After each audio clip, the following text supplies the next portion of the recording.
Are you ready?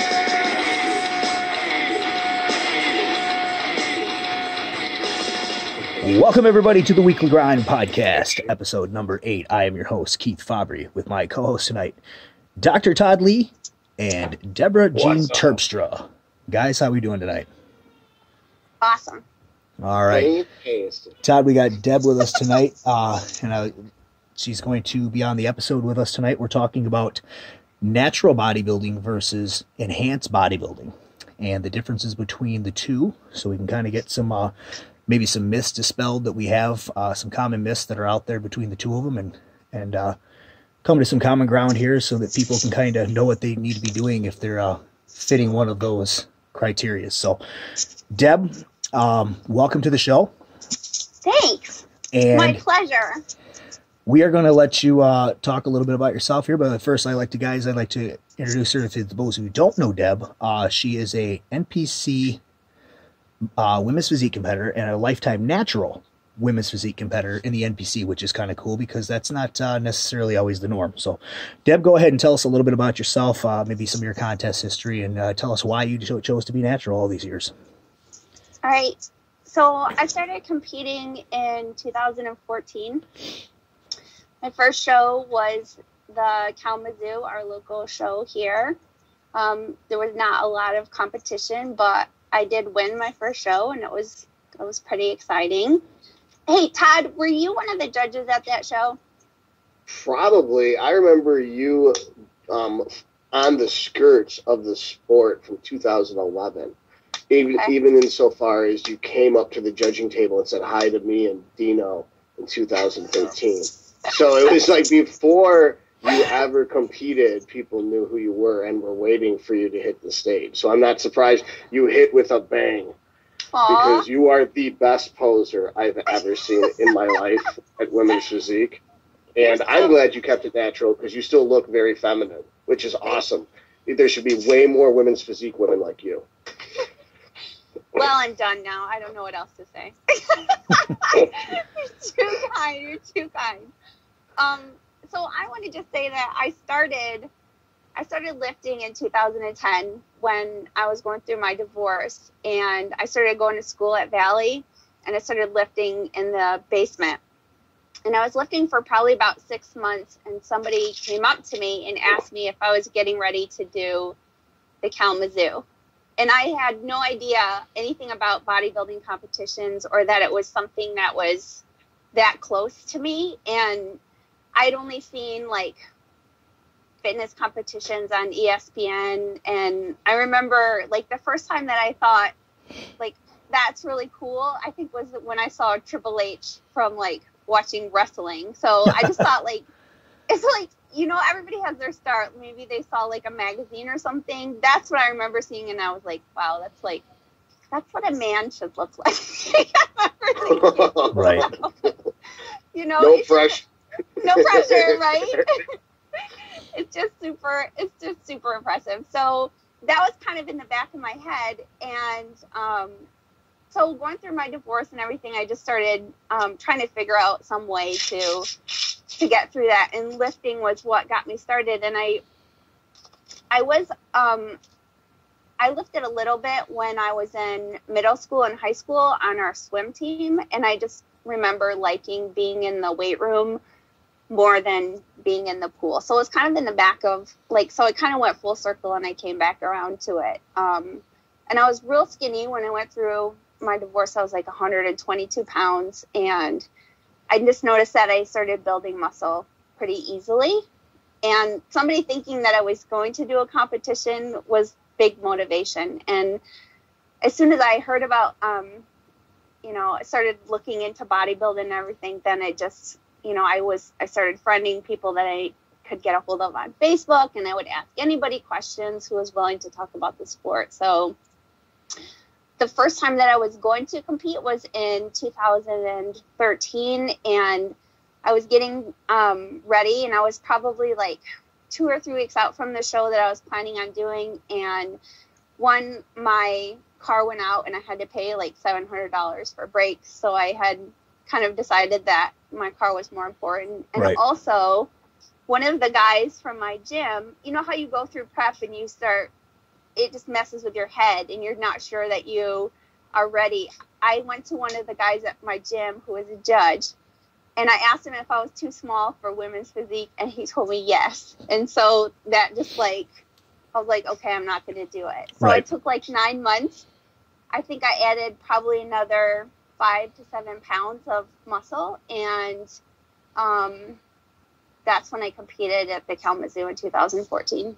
And then I did the John Simmons, which was like 5 weeks after that. I was sick during that time, so I was about 3 pounds up on stage from my weight at the Kalamazoo, and I did not look good, but I qualified and I went on to do junior nationals where I totally got my butt kicked, but but it was a good experience, and I had a really good time. So I don't regret any of that. And then 6 months after that, I ended up tearing my rotator cuff, and so I had to take all this time off. Know how that goes. Have you torn yours too? Yeah, it's torn right now. I did it back in March, and it's still kind of healing. So it's been kind of a slow. I couldn't train chest for probably at least 3 months, and I've started training chest again here in the last 3 months. And I actually have to use a slingshot in order to bench press. That kind of keeps everything in place so that I can do it. That's really the only limitation. But yeah, it's a pain in the butt, to say the least. It's the worst. Like, my dad had knee replacement surgery, and I swear, like, he was back up and running in like 4 weeks. I feel like it took me like probably almost a year and a half to gain back the muscle that I had lost. Like, Right. it was just crazy. It was just the worst. I don't know why shoulder surgery is so bad, but it was. Yep. Yeah, I don't know. I refuse to get surgery. I'd rather let it naturally heal and go that route. Yeah. Because if I got surgery, I'd be laid up, like you said, for quite a while. At least I feel like this way I'm still able to train chest. I maybe have some limitations, but I can work around those limitations. So. Yeah. When I had surgery on a Tuesday, and the following Monday, I was back at the gym training legs. I had anybody who would follow me around rack my weights for me so that I could train. So Deb, why natural? What was the reasoning behind that? Well, I think, I've been thinking about that a lot more now as women's physique is just becoming more and more, I want to say in my eyes, I feel like it's unattainable to me, but it hasn't deterred me. The reason that I want to say natural is because I continue to see improvements, and I know I'm not doing everything right yet, so Right. I don't see the need. Like, if I could get 8 hours of sleep every night, drink my water every day, get all 6 meals in, and train 5 or 6 days a week, like, relentlessly, like, then I'd be like, and I know it wasn't making progress anymore, then I'd be like, okay, maybe it's time to add drugs, but I'm not doing wish all everyone those things. thought like that. I get so many clients that like, I don't lift yet. I don't eat any. They have no diet. Should I do a cycle? They never lifted weights, Yeah. and then they want to be on Yeah. trend, and they're telling me the cycle they want to buy, and then they hired me because they know I'm the guy to go to for this shit. I'm like, you don't deserve to use any of that shit till you can learn to eat right and train right for at least 3 fucking weeks, princess. Give me 3 fucking weeks. They can't do and that. you will see that you will make some progress without drugs. Right. Jackass. Like, I lifted for 16 years before I used anything. Right. Well, and it's even like people doing, they'll lift for 4 or 6 months, and they're like, well, I want to do a show. And it's like, I always tell people the same, like, if you can get 6 meals in and be training regularly for a year, then see where you are, and then see if it's time to do a show. Like, you haven't even built any type of base up, but that's my main thing. It's like, I don't see the need for it because I'm not an impatient person, and I honestly, when I do all the things I'm supposed to be doing, I can see improvements. I see results if you take pictures monthly, you can see like, oh my gosh, my lats are growing. I can see it. You know what I mean? Like, well, if you're still progressing, then obviously you haven't maxed out your physique genetically yet. You haven't maxed it out, so there's really no reason to go that route. So, I mean, and that's what people don't understand is that they think that they've maxed themselves out genetically, but really they train and they eat like shit, and then they, so they don't get any progress. And if they did everything right, like Deb, like you're talking about, and they did it consistently over years, they would still make progress for a long time. I mean, the progress is going to be obviously a lot slower because their recovery isn't as good as somebody who's on steroids, but they're still going to be making progress, which... so obviously you haven't maxed out. I was 31 years old before I did anything. Right, I was 29. Look at all the pros in the industry, even the legends that you know of. None of them started using steroids when they were 15 or 16 or 17 or 20 years old. I talked to Jay Cutler not this last time, the time before he was in town for Central States. And he didn't start using it until he was 20, 21 years old, but he started lifting when he was like 14. Right.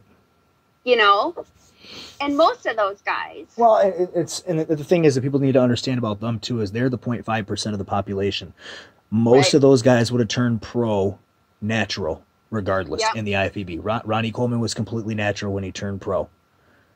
The reason I know he was completely natural is because he had to pass the drug test at the Team U at the time in order to do it. And the top 4 were all invited to do the Team U after the NPC Nationals, like a week or two after they said you're all invited to go do that. And he was the only one that could pass the drug test out of Levrone, Flex Wheeler, and Matt Mendenhall. He was the only one that could pass the drug test, so he's the one that went on, and he turned pro 2 weeks later. If you're able to be that way, you're going to turn pro regardless. If you're that part of the percentage of the population. The problem is that most of us aren't that percentage of the population, and most people are impatient. There is an impatience, absolutely, and and the other thing is, I feel like if you need to use, 12 different compounds at high doses to get to, the national level, what are you going to use when you turn pro? Like, you can't, you're not competing at that, it doesn't, I talk about this all the time too. And if you don't have a base built up, taking drugs does not level the playing field with somebody who's been lifting for 5 or 10 years. No. You can't be lift for a year and a half and be using drugs and be able to compete with somebody that's been training for 5 or 10 years. No, absolutely not. I mean, there's a genetic response, but cake. Absolutely. And you see those people that are pieced together that way, they look like shit. Well, and we all know the gym rat. We all know 1 or 2 gym rats that are, they take everything under the sun and they look like garbage. And you watch them train in the gym, and they do more talking than they do training. They're on their phone more than they're training. And then, the first thing they do is go hit the McDonald's drive-through when they're out of the gym.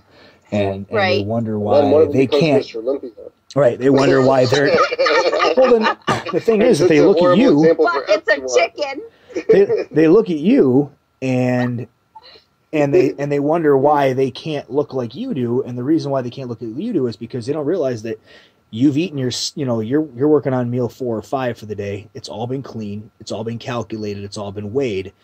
You just trained for an hour and a half, and you trained to maximum effort for an hour and a half. And now you're going to go home and you're going to eat proper nutrients. You're going to get them at the right time. You're going to probably have one more meal before you go to bed, and you're going to go to bed and you're going to sleep, and you're going to sleep and rest and recover. You're not going to go home and play video games, or you're not going to go home and drink beer. You're not going to go home and take a shower so you can run to the club and pull an all-nighter. And that's the part that people don't understand, is that they're not ready for what is next. They just think it's really cool to look like that, but they don't want to actually put in the work. So they think the drugs are the way to do it because all the pros are on drugs. Well, yeah, they're all on drugs, but they also they earned it. They eat, sleep, and shit bodybuilding as well. Yeah, it's like the Chris Cormier approach. It's like Chris Cormier was genetically gifted, and if he didn't play like a child, then he would have possibly been competition for Dorian. But Dorian don't give a fuck. Right. Dorian's like, I eat, sleep, breathe, and shit bodybuilding. Right. I don't give a fuck how bad my genes are. I'm going to beat you. It was the same thing with fucking Flex Wheeler. It was the same thing with Flex Wheeler. Flex Wheeler would go, would be hanging out and playing all the time and going to the clubs and living the Los Angeles life. And meanwhile, you've got Dorian Yates in Birmingham down in the dungeon. You don't see him for 8 months, and then all of a sudden he pops up and he wins another Olympia. You know, it's favorite Dorian quote of all time is Dorian, as he steps off the stage of the Mr. Olympia, he's like, when did you know you're going to win the Olympia this year? He's like, when I stepped off the stage last year. Right. He had no shred of doubt in his mind. So there was no room for negative visualization. All visualization was positive, confident visualization, where I'm sure the guys eating Chinese food and doing lines were like, oh, I'm going to have to train extra hard tomorrow. Dorian's not doing this. But the problem was tomorrow never came. That was the issue, because they were still saying that 364 days later they were still saying the same thing, because tomorrow never came. So, oh shit, I got to start cardio tomorrow. The Craig Titus approach. Oh my gosh. So anyway, let's talk a little bit about we've touched a couple things. Let's talk about this a little bit further. Natural versus enhanced. Obviously, with the natural competitors, my main thing is, and I'm sure you guys have seen it too, is that you cannot train a natural competitor the same way you do an enhanced competitor. It's just not possible. They won't grow. They won't recover. They'll be sick all the time. Yes.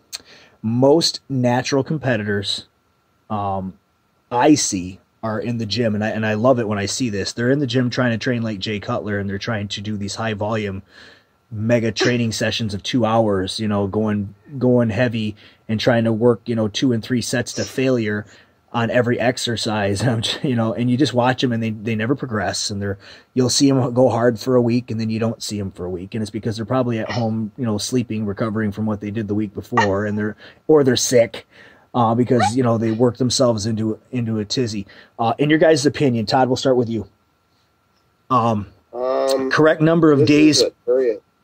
Well, correct. If all things are good, if their diet's good, if they're eating enough calories, maximum number of days per week that a natural competitor should train. Are you talking about prep or off season? Off season. Yeah. So this is so both Dorian and George Farah have the same approach, which is if a natural athlete can only do so much, and that supposedly an enhanced athlete can get away with eating shittier or training more, wouldn't that enhanced athlete do even better if they did what the natural athlete did? Yes.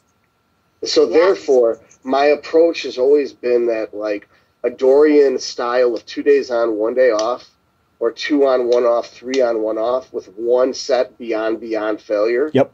And eating clean as fuck all year round. Okay.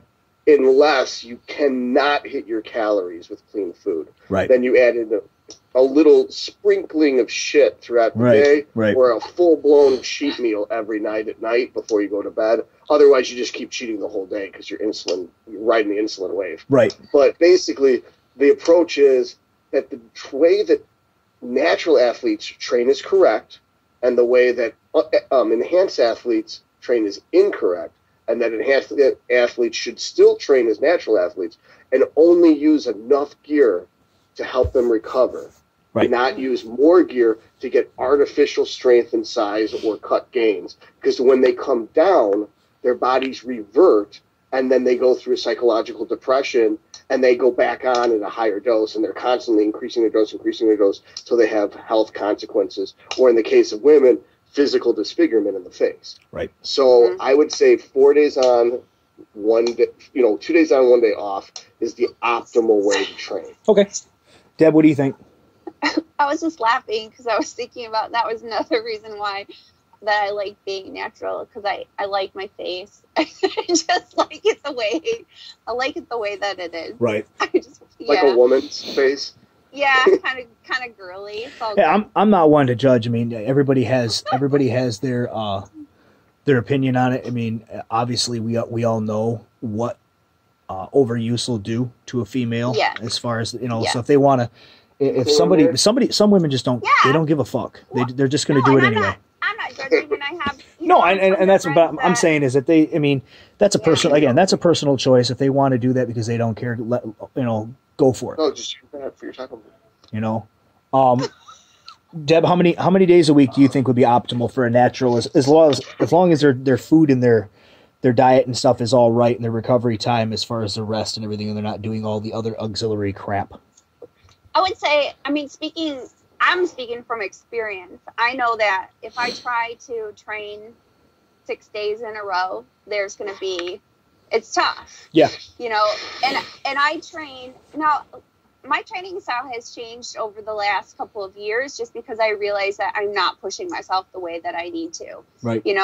I follow a lot of guys on Instagram that I feel like know and preach a lot about training intensely, and it really resonated with me. Like, you know what? You need to go balls to the wall when you're in the gym because that's your time, and you get people that are like, I only have a half hour. People say they only have so much time. Like, I don't care. Like, you're going to do 3 exercises and you're going to do it as hard as you can. And I just feel like, when I train, I do 6 to 8 exercises. At least 2 of them are, big compound ones that are going to be really heavy. And then I do, as much as I can with, the other exercise. So training intensely every time you go in there, I think is really important. And I have a tentative split, but I also train intuitively where if I do not have it in me, I'm like, you know what, if I already am an 8 to 9 hour a night sleeper.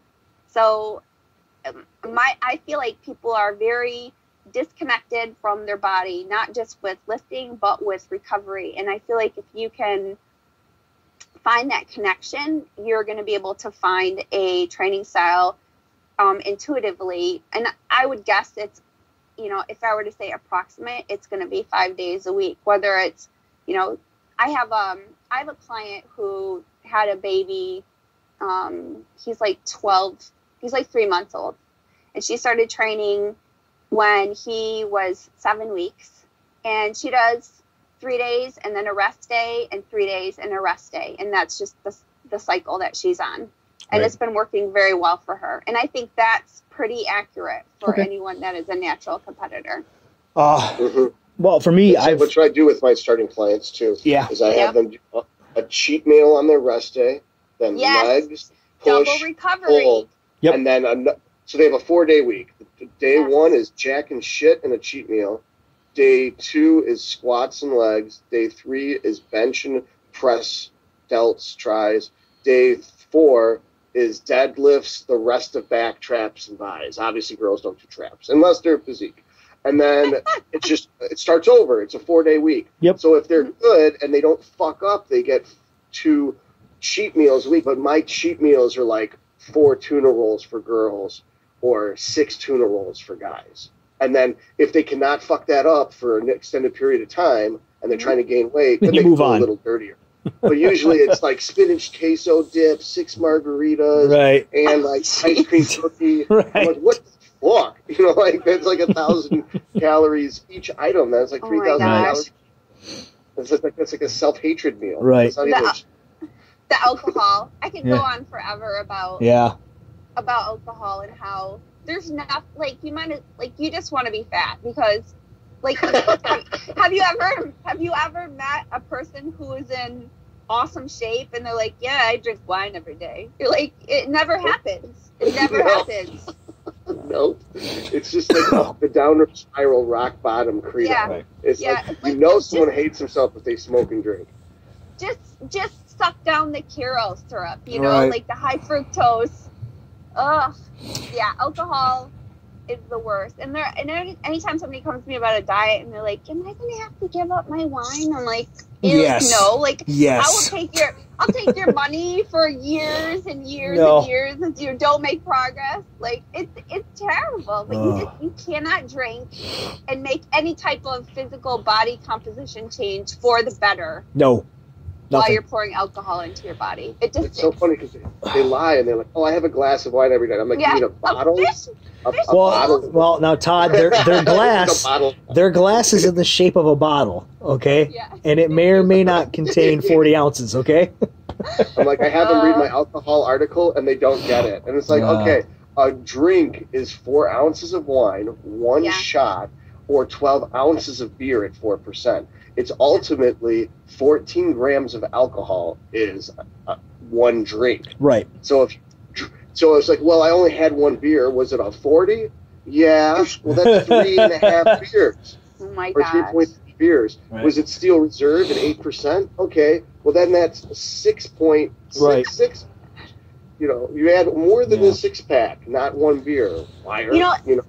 After my first show, I remember a couple of the guys backstage just talking about like their cheat meals and how they couldn't wait to have a beer. I was like, who craves a beer after your show? I just like a water. I crave water.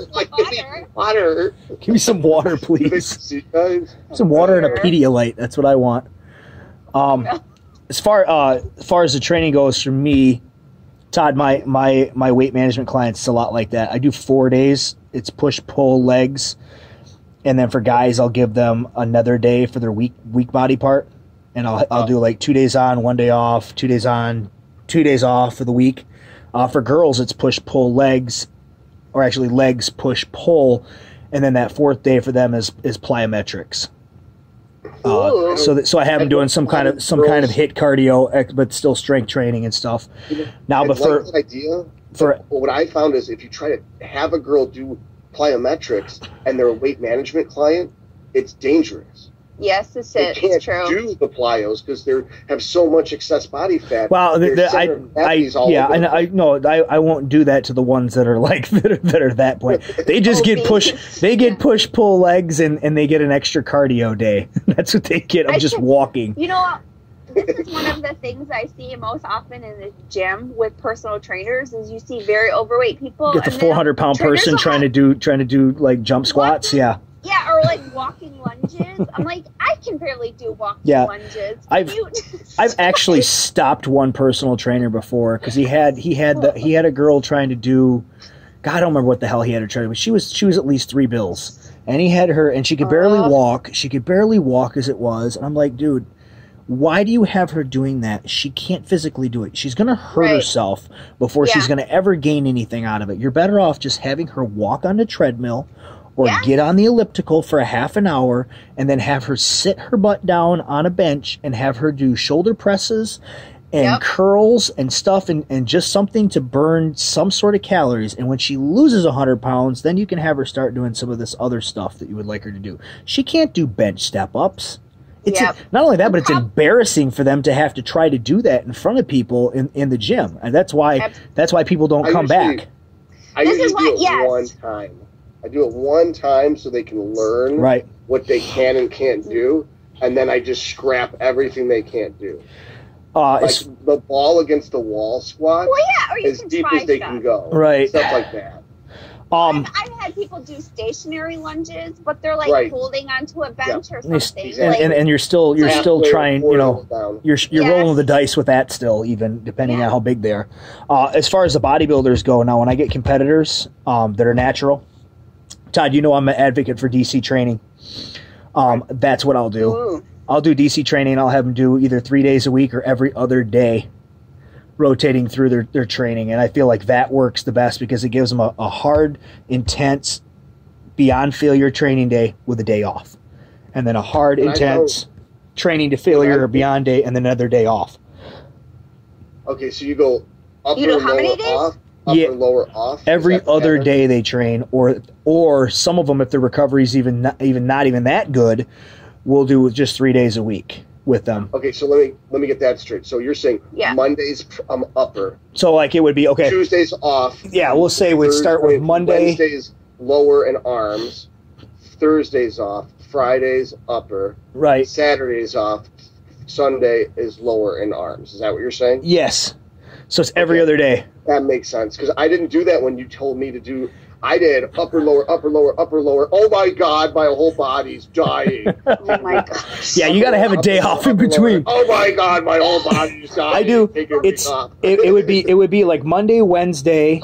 It'd be if you did it. You say workout A, workout B. It would be A on Monday, B on Wednesday, A again on Friday, B again on Sunday, then A again on Tuesday, then B again on Thursday, then A again on Saturday, and repeat through. I couldn't handle what you had me on, and I was running so much gear I could glow in the dark. It still wasn't fucking helping.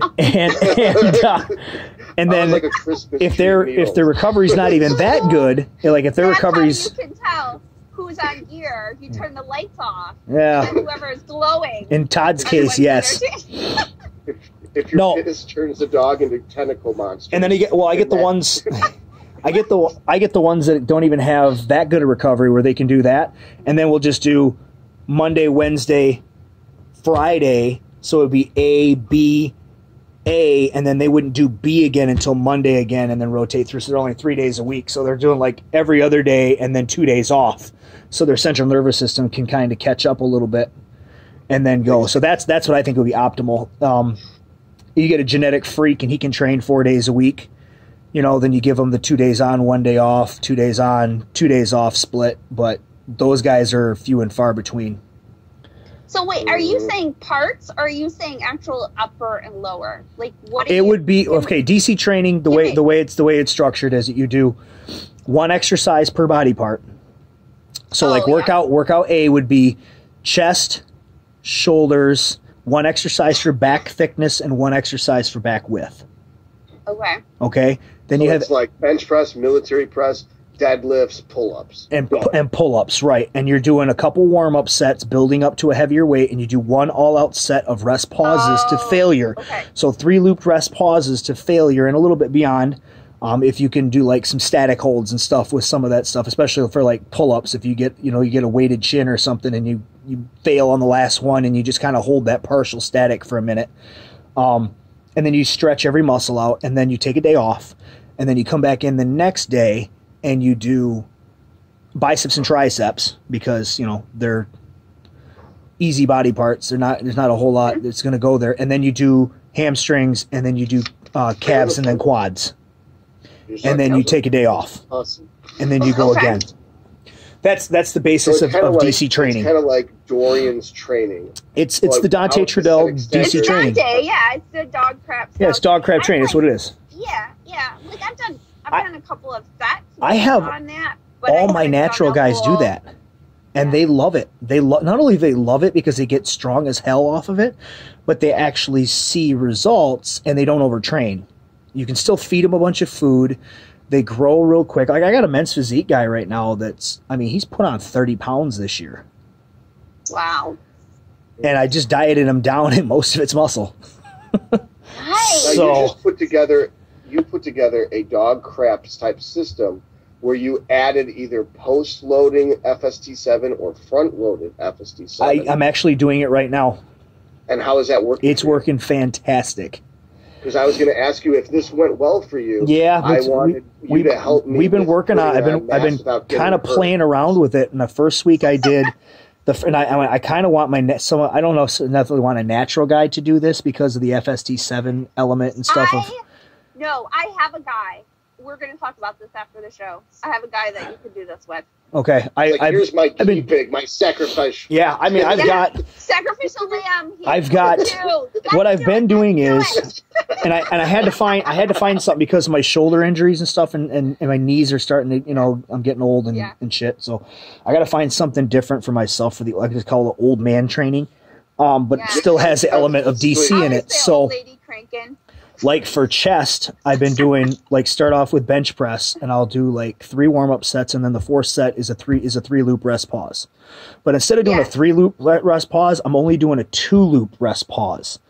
So I'm doing 8 or 9 reps, and then I rest for 10 seconds, pick it back up, do 3, set it back down, I'm done. Then I move on to 3 straight sets of another compound movement, and then I do my FST7 sets of cable crossovers or pec deck flies, and I try to keep. I'm still trying to do a progressive overload with it, where I'm basically saying that I'm going to have to decrease weight, but I want to get to the point where I can do the same weight all the way through without changing rep scheme, where I'm using the same weight, and then if I can, I'm going to do an 8th set where I increase weight and go to failure on the 8th set, including partials, and then the next week that I have to do that front-loaded or that back-loaded FSD7 set, I need to increase the weight a little bit. So the next week I come in, kind of like what you doing, Todd, with the rotation. I'll come in the next week, and now I front load the FST7. So I do more of a pre-exhaust. Yeah. And then I try to do bench press with the rest pauses. And then I try to do another compound movement, and I'm done. And then the third week I come in, it's FST7, but I go all 7 sets on that one. And then I do one compound movement, no rest pause, just straight sets. And then an FST7 move, but I may not even get to 7 sets. I may only stop at 5 because once I've gotten to the point where the pump is ridiculous, what am I doing anymore? I'm going to end up overtraining this, at that point. So it's almost therapeutic in that I've the connective tissue and everything is kind of getting more flushing on that third week, and then we can go back to the heavy stuff again. All right, so your week 1 is like my Thor week. Yes. Your week 2 is like my Loki week. Kind of, yeah. And then your week 3 is its own animal, completely different from anything I'm doing. And so far... My normal week 1 is your week 1. Right. My normal week 4 is your week 2. Right. But I've got a Dorian week that's in there for my week 3. And then there's a more feminine style with week 2 where it's supersetting super high reps. That's your deload in a very week. Intelligent way. Yeah. That's your deload I week. love that you say that's feminine. Well, I figure like I want to try this. 15 superset. I want to try like 4 weeks. And then jump squats and stuff like that. Right. I want to try 4 rotations through, so that should give me 12 weeks of this before I have to deload. And I want to see the difference between doing this and deloading and doing 12 weeks of DC blast and then deloading and see what the difference is for me. And so far I like it. I feel more recovered even with my central nervous system because I'm not just pushing and pushing and pushing and pushing. And nothing hurts joint-wise right now. Ooh. So right. that's the key. I was going with this is I had done, after our talk with Tommy Styles, I had decided to do an all Dorian style week for 3 weeks. My leg strength got way stronger because I did the leg curls. Right. And that progressed, leg curls up to a set of failure under 10 reps. Right. With then forced negatives and partials. Went up 10 pounds every week. And then for squatting, it was like 315 for 10, 365 for 3 on week 1, 365 for 7 on week 2, 365 for 10, 405 for 5, week 3. So I actually broke 2 PRs in the third week. And then I just took a whole week off. Right. I was like, I have a feeling I'm going to hurt myself if I keep going. If you keep going. My bench press stress went down. My bench went down. It went from 315 for 4 to 315 for 1, and 275 from 9 to 275 for 8. And that's probably because your central nervous system being taxed from the leg workouts. Right. And then my back was a complete clusterfuck because I was doing a Dorian style where I do pullovers, pull-ups, then bent rows, deadlifts, and shrugs. That's the back workout. Yep. And so, like the first week, I got 315 for 6 on bent rows, 365 for 7 on Romanian deadlifts. By the last week, I got like 1 rep on bent rows with 315, and I got like, I think 3 reps with 315 for Romanian deadlifts. So my back strength went down dramatically, even though my leg strength was going up. It didn't make any sense to me what was going on. Let's see. Let's see. I'm gonna say I was thinking out loud here for a second. Okay, now we've talked about training days, and we're all in agreement. So you say, Deb, for 5 of them would be the most. Todd, we're kind of thinking around 4, sometimes even 3. It depends on the recovery and the weight too. I mean, like Deb said, well, that's what I want to get. Deb, is like if you're benching 300 pounds. You're going to need more recovery than if you're benching 150. Right. From a joints perspective. Yes. Unless, like if somebody's benching double their body weight versus less than their body weight, their joints are taking a way They're taking more load. Their tendons are taking a way different beating. So it takes longer to recover because it gets less blood flow. That's my next question is, what do you think is optimal as far as now for rep training for somebody who's natural? Personally, I've always thought that you, as a natural competitor, you should train in a heavier rep range, lower rep range with heavier weight than trying to do the standard 8 to 12 hypertrophy range that they have been putting in Flex magazine and putting that garbage in for 20 years. That's not necessarily the way. A lot of natural bodybuilders should be down in the 5 to 7 rep range, at least for that final set. Because I think that you get these guys that get these misconceptions and they're sitting here 12 to 15 reps. They're not taxing the muscle properly. I agree 100%. What do you think, Todd? So it's like, okay, the Chris Aceto, Dave Palumbo approach is 6 to 12, right? Right. For upper body. Dorian is a 6 to 10 for upper body, 8 to 12 for lower body. Right.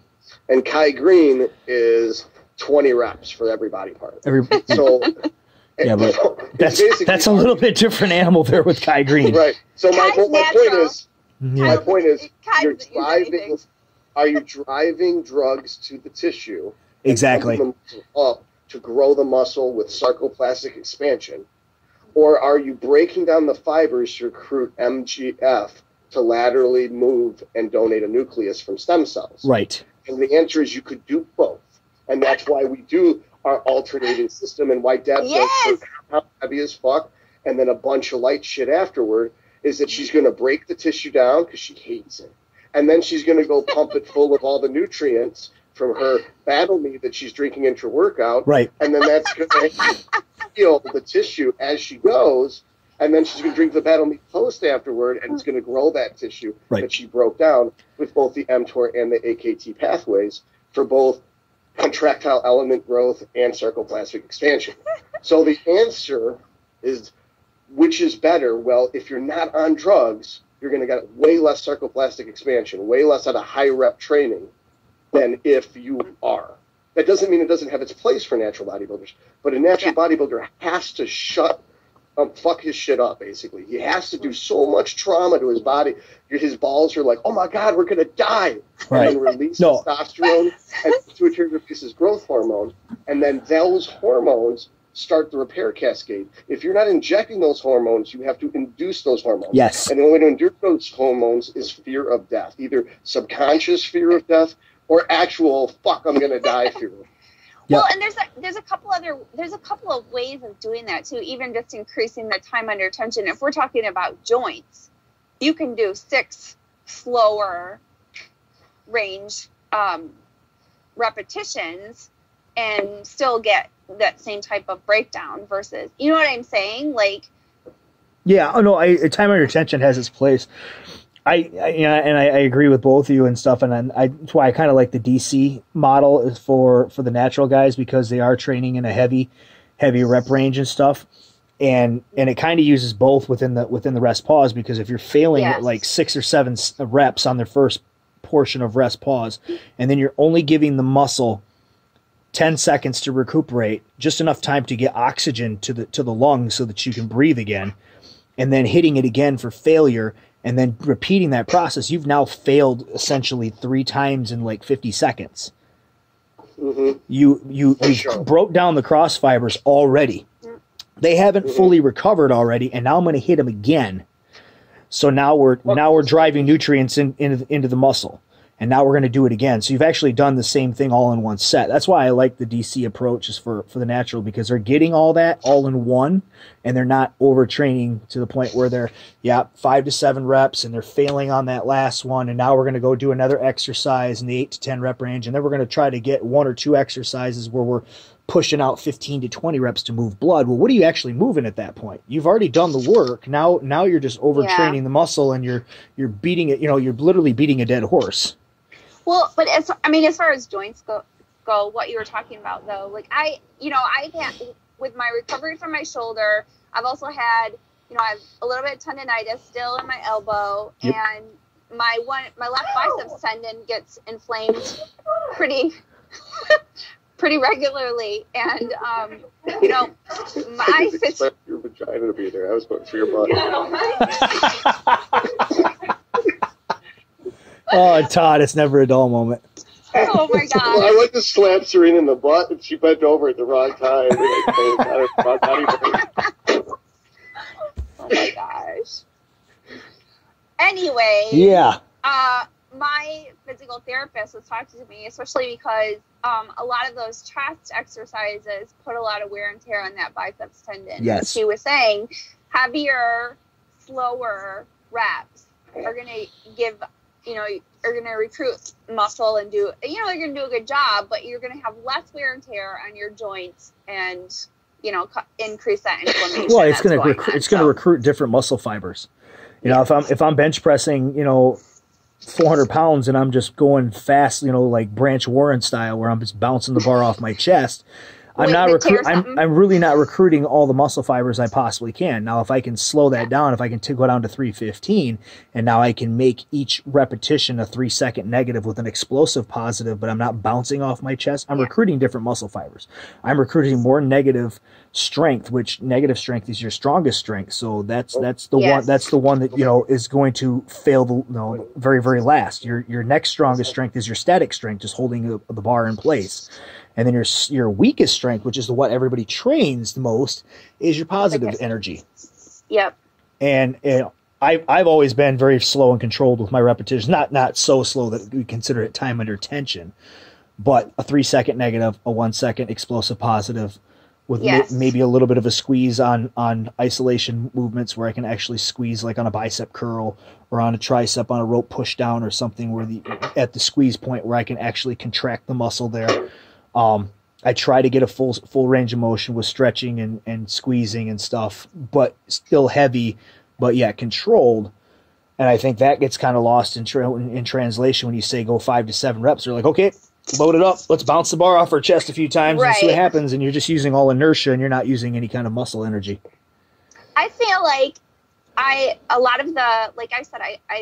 a lot of guys on Instagram that are, pro or near the pro level. And I feel like so many more of them are becoming teachers of teaching form and, like what you said, slow and controlled, mind muscle connection, all that stuff. Whereas the old school type of training where people will just go in and, like you said, balls to the wall, bouncing bars off their chest and so on and so on. People are being more careful and precise and intense with what they're doing. I love that. It's good. It's good for all of the kids that are watching to be like, no, this is how it's done, kids. This is how it's done. Right.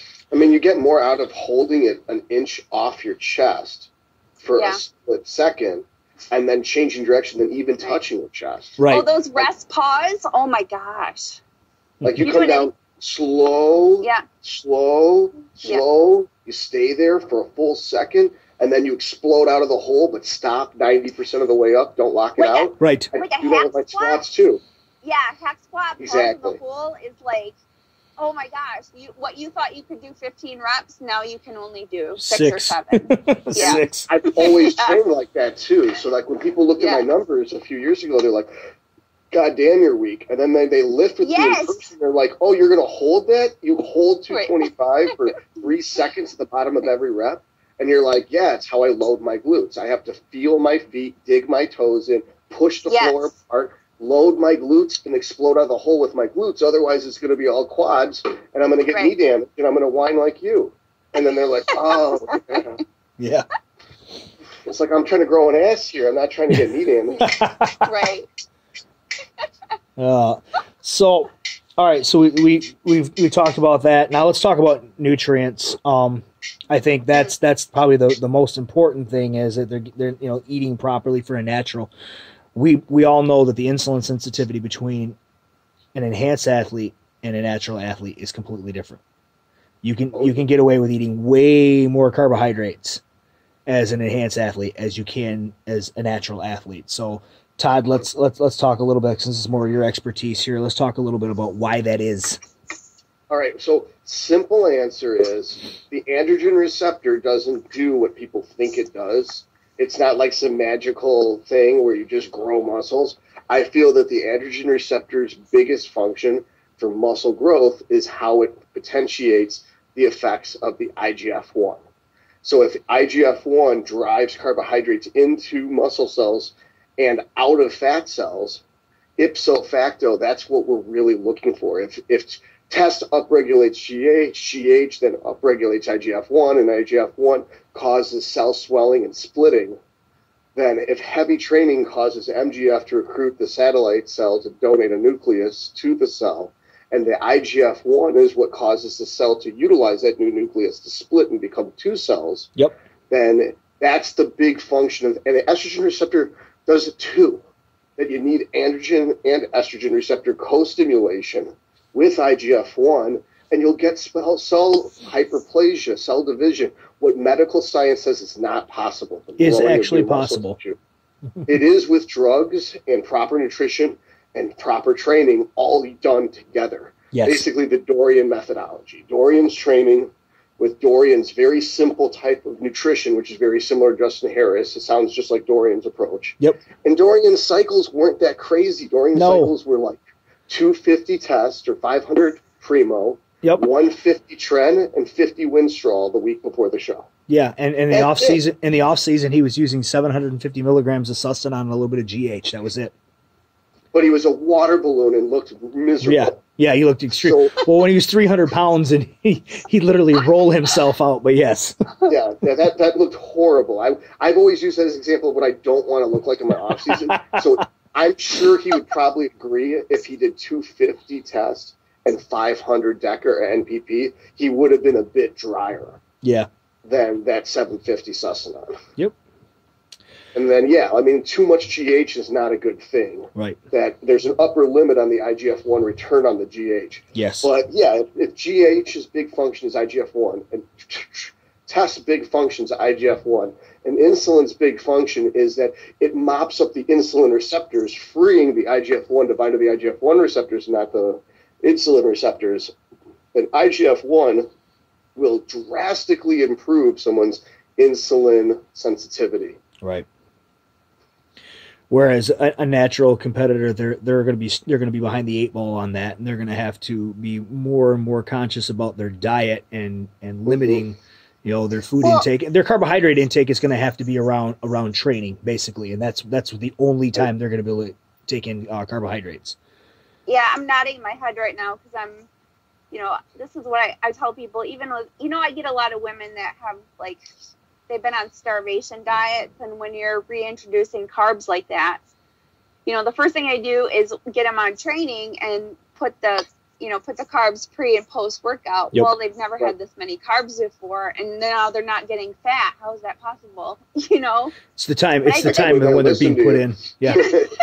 Well, and it's nutrient timing. I mean, no carbohydrate is created equal. I mean, I can eat 500 grams of carbohydrates all throughout the day and get fat, because I'm not utilizing them like I should be, because they're just not they're getting stored in the adipocytes, and they're not getting pushed into the muscle glycogen or into the muscles, or they're getting pushed into the liver because I'm not utilizing them. Or I can eat 300 grams of carbohydrates and I can put them all around my training in a little bit pre, a lot intra, a little more post, and and blow up and look great and be lean and not need any more than that.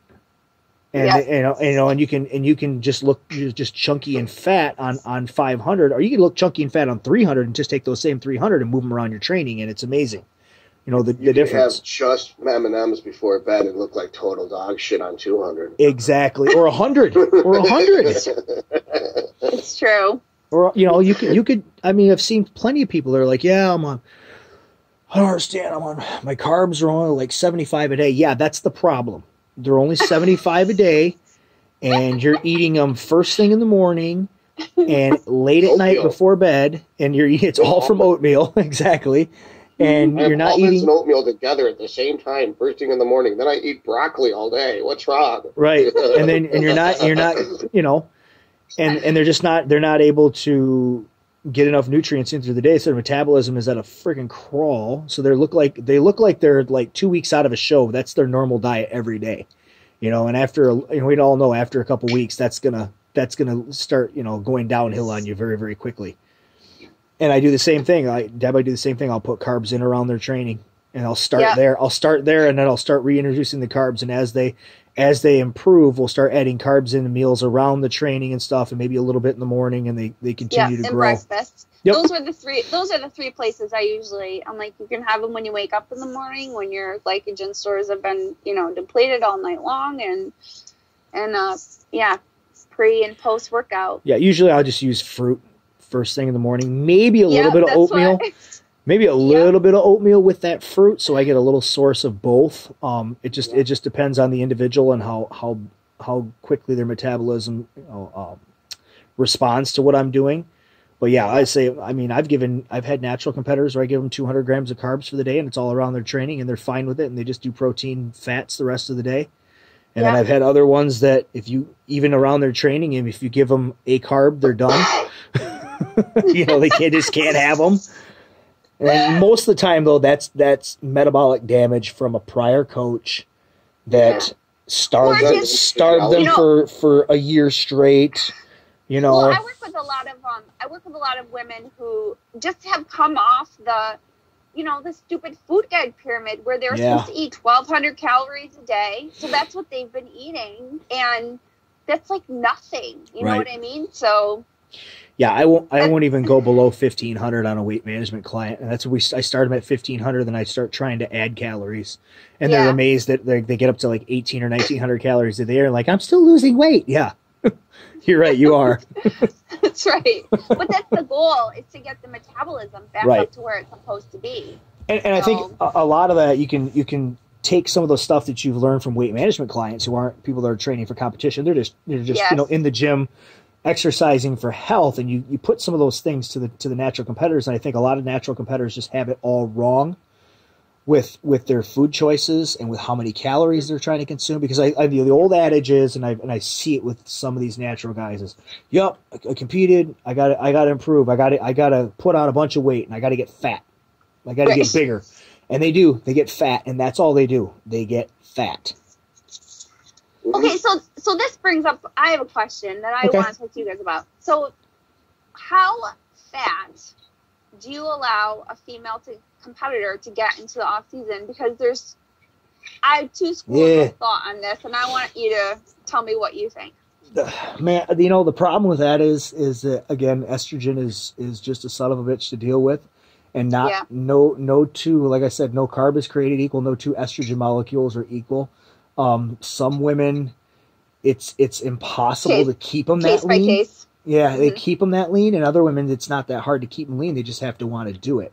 I would say as long as their insulin sensitivity isn't completely shot, as long as they can still eat carbohydrates, and their metabolism is still at least working, not say optimal, but moderately okay, then that would be all right. But once that starts to shut down and they start to bloat too much, and you notice that the insulin sensitivity is gone, and they're complaining about how lethargic they are, and they're bloated and everything else, then that's the time to kind of pull that back a little bit, pull those carbohydrates back, and start leaning them out a little bit, and then reintroducing carbs slowly.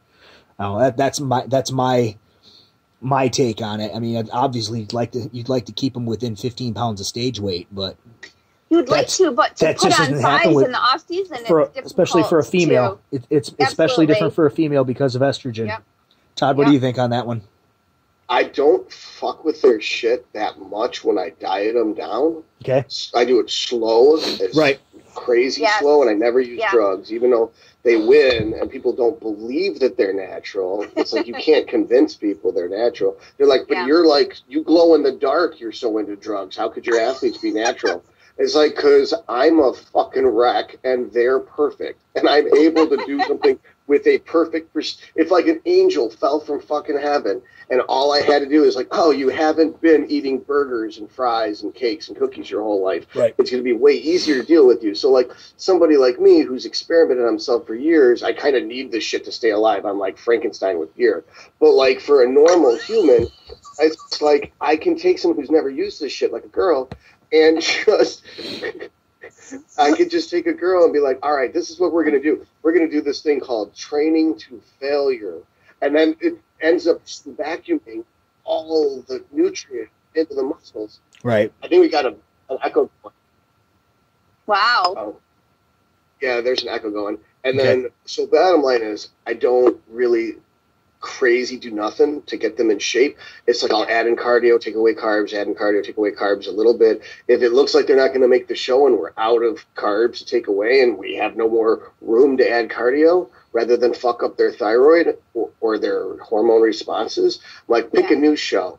Right. And then after that, I'm like, there's no cheat meals after your show. Tell your friends, fuck off. You're not going to go eat cookies and cake and ice cream with them. You're going to stay on your diet for another 2 weeks. If your mom wants to take you out for lunch, too bad.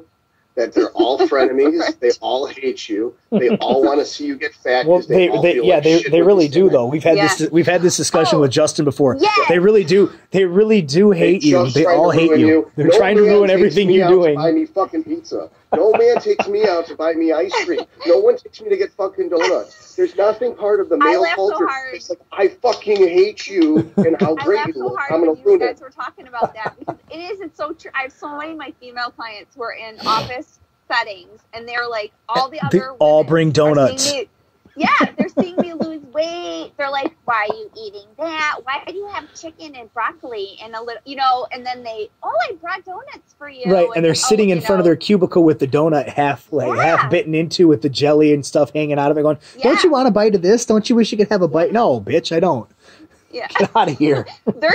They're terrible. Yeah. Or they almost like bully. Oh my gosh, I have a funny story. So when I worked for this private cleaning company 2 years ago, which got me started on my residential cleaning business. And I was getting ready, it was almost 4 years ago, because I was getting ready to do the Kalamazoo. And I went into work, and I've been working for about 2 weeks, and I was doing my contest prep.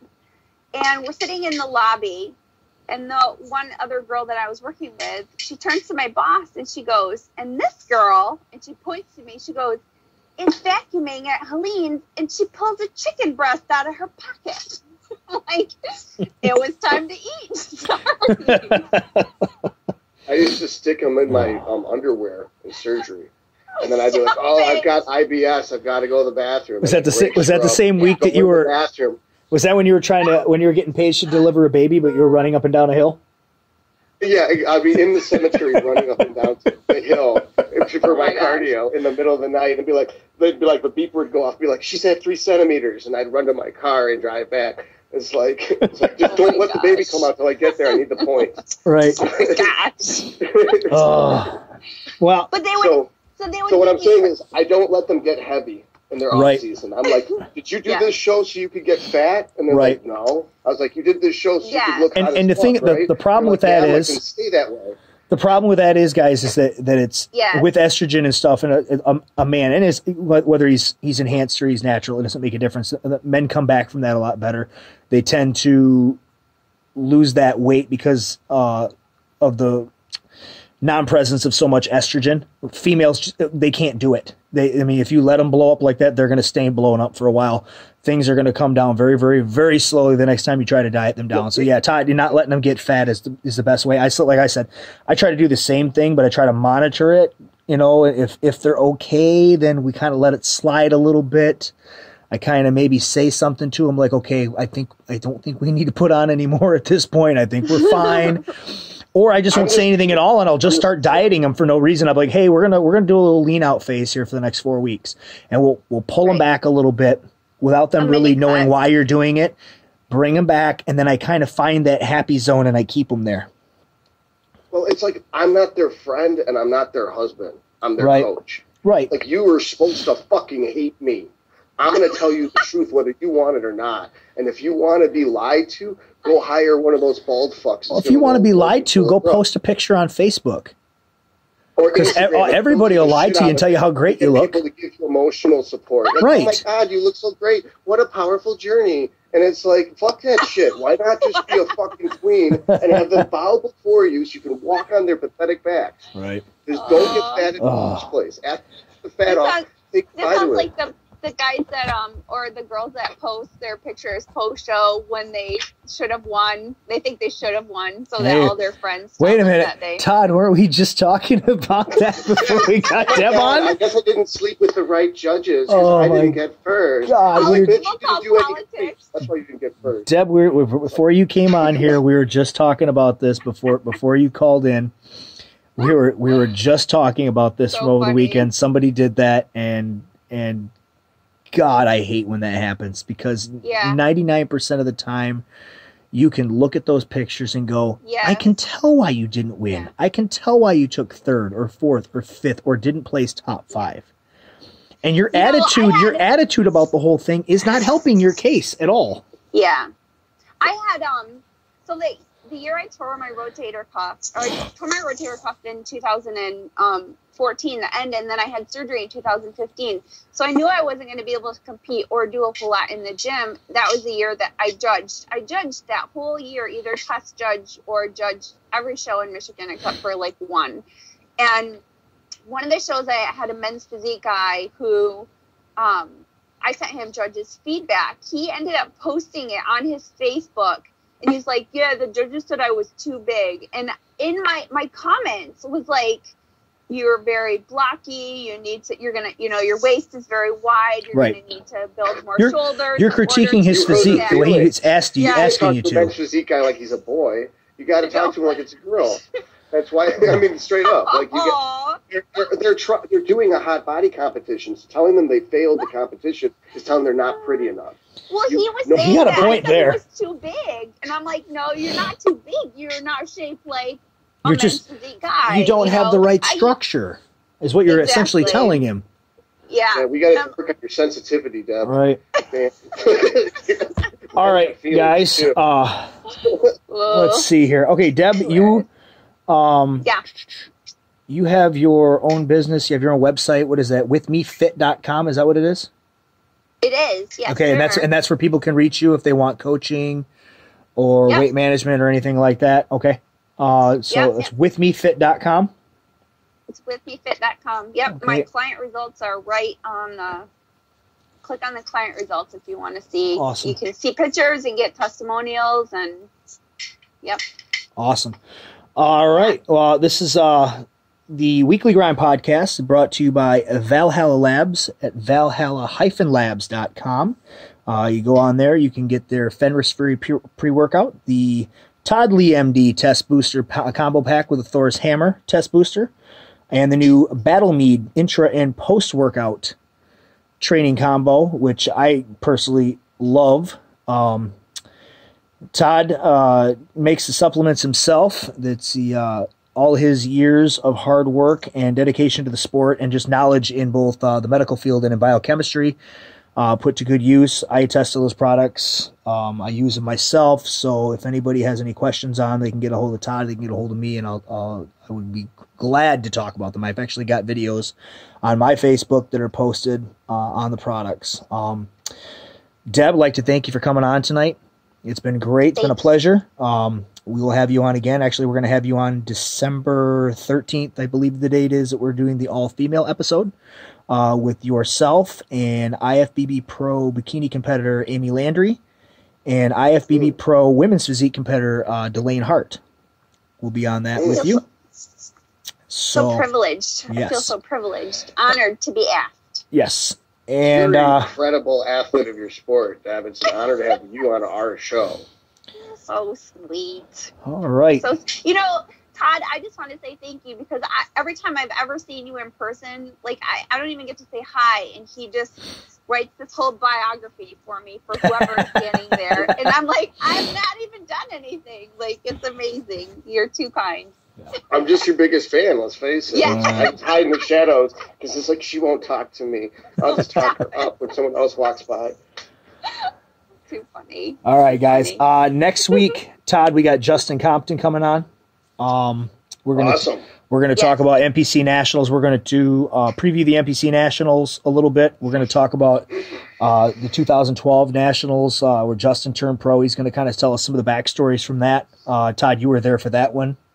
You competed in that one. I was like, I want to look like that guy. He looks fucking amazing. And I hired his coach like the next week. So we'll have Justin on. The week after that, after Nationals, Jordan Janowitz is coming on because hopefully we're talking about the pro card he just won at the NPC Nationals. I just saw Jordan last weekend at the Western Michigan when I was leaving the prejudging and stuff. I wished him luck just in case I didn't see him again. He looks really good and looks ready to go. Hopefully the coaching change for him and works out. And so far it looks like it has. Him and Matt Porter seem to be doing some good work together. So that's what we got coming up for the next couple shows. Guys, I appreciate both of you coming on tonight, especially you, Deb. It took some work, but we got you on. Thanks again for your patience. For Doctortoddlee and for Deborah Jean Terpstra, I am Keith Fabbri saying thank you. This has been the Weekly Grind Podcast. Everybody have a good night and keep grinding.